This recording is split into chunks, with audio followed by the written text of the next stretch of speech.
विधानसभा क्षेत्र के अंदर चारों मंडलों के सभी पदाधिकारियों से आज बातचीत होगी, बैठना होगा।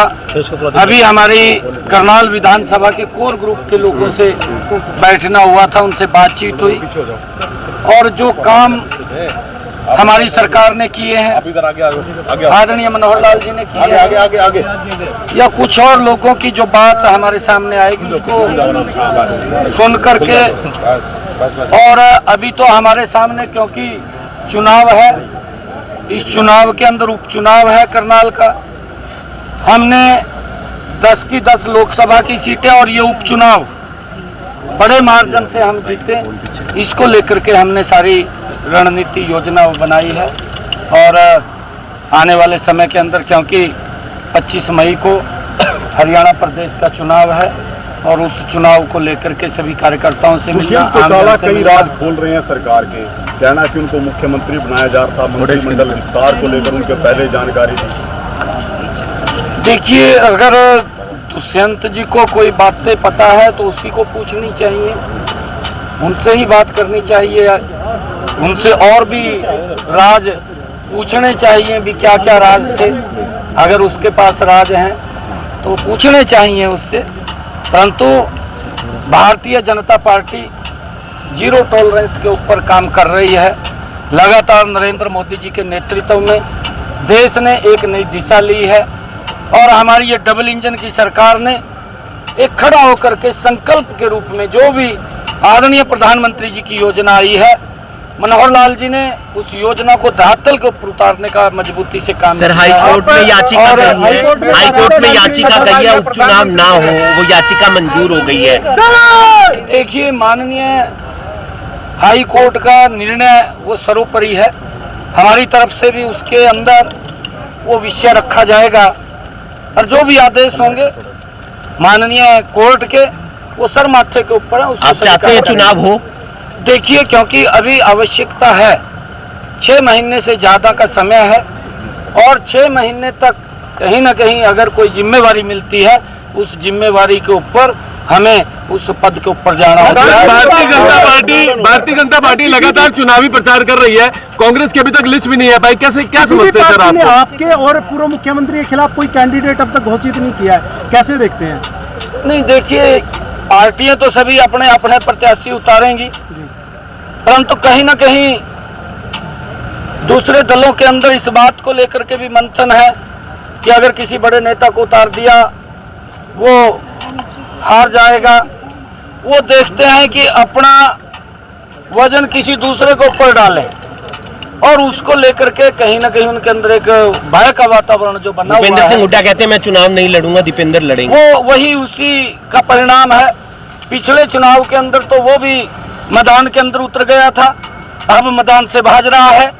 यही तो भय इन लोगों के अंदर है। हिसार से चंद्रमोहन बिश्नोई को कांग्रेस उतार रही है, कुलदीप बिश्नोई नाराज चल रहे हैं बीजेपी से। नहीं, देखिए, कुलदीप बिश्नोई जी नाराज नहीं है, हमारे वरिष्ठ नेता है। लगातार पिछले दिनों भी वो जो राजस्थान का चुनाव था उस चुनाव के अंदर मजबूती से उन्होंने प्रचार किया, अब भी प्रचार हरियाणा के अंदर मजबूती से करेंगे। और कुलदीप बिश्नोई जी भारतीय जनता पार्टी के वरिष्ठ नेता हैं, मेरी भी उनसे बातचीत लगातार होती रहती है और बात करते रहते हैं, जो कार्यों के बारे में भी बात करते रहते हैं। ऐसा कोई विषय नहीं है, क्योंकि प्रदेश अध्यक्ष कौन बन रहा है सर अगला? प्रदेश अध्यक्ष आपकी पीठ थपथपाई है मेरे रैली के मंच पर, क्या कहना चाहेंगे? देखिए, हमारा सौभाग्य है कि दुनिया के सबसे लोकप्रिय नेता, भारत के यशस्वी प्रधानमंत्री, जिन्होंने भारत का सम्मान तो ऊंचा किया है और भारत को विकास की एक नई दिशा दी है, ऐसे व्यक्तित्व के साथ मिलकर के काम करना वो हमारे लिए गर्व की बात है। अच्छा लगता है जब बड़ा व्यक्ति कोई इस प्रकार का आशीर्वाद देता है तो हमें और ऊर्जा ताकत आती है। प्रदेश अध्यक्ष कौन हो सकते हैं सर अगले प्रदेश अध्यक्ष? देखिए, पार्टी तय करेगी और अभी क्योंकि जिम्मेवारियां हैं, जल्दी ही कोई ना कोई अध्यक्ष जो भी पार्टी तय करेगी वो अध्यक्ष हमारे बीच में आएगा और कुछ हम सब ये केजरीवाल जी को लेकर आपने कल बयान दिया था, वो आज जेल चले गए, तिहाड़ चले गए। और नहीं, देखिए बयान नहीं दिया था क्योंकि ये घमंडिया गठबंधन था जिन्होंने एक इस प्रकार का वातावरण रामलीला मैदान दिल्ली के अंदर किया, इकट्ठे होकर के इस प्रकार का दृश्य पेश किया कि जो ये गोल्ड मेडल भ्रष्टाचार के अंदर लेकर के आए हैं। इस प्रकार का प्रस्तुतिकरण देश के सामने वो इन लोगों ने वहां पर किया और उसको लेकर के मैंने बात कही थी, क्योंकि ये हमने पहली बार देखा है कि मैंने कहा है कि आदरणीय प्रधानमंत्री नरेंद्र मोदी जी की जो नीति है भ्रष्टाचार के ऊपर, वो उसको जीरो टॉलरेंस के ऊपर कोई समझौता नहीं है और ये लोग जो बोलते थे उसके विपरीत काम किया है।